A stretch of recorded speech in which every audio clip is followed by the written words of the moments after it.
माणूस हुशार असणे गरजेचं आहे, कारण तो आयुष्यात पुढे किती जाईल, काय शिकेल, कुठल्या लेवलवर पोहोचेल हे त्याच्या बुद्धिमत्तेवर नक्कीच डिपेंड असतं.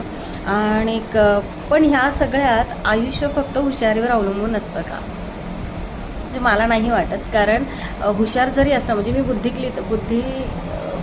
बुद्धीच्या ह्याने म्हणते की तुम्ही बुद्धीने किती हुशार असाल, पण जर तुम्हाला भावनिकरित्या हुशार होता नाही आलं, जर तुम्ही सतत कोणाचं मन तोडताय, सतत तुम्ही चिडचिड करताय, सतत तुम्ही रागात असाल, तर भावनिकरित्या तुम्ही हुशार आहात का हे कधी पाहिलं आहे का?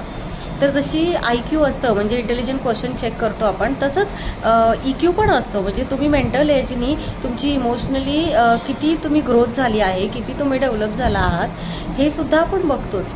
तर मला फक्त एवढंच सांगायचं होतं की जसं तुम्ही बुद्धिमत्तेवर भर देताय मुलांच्या, तसेच त्यांच्या EQवर सुद्धा भर द्या.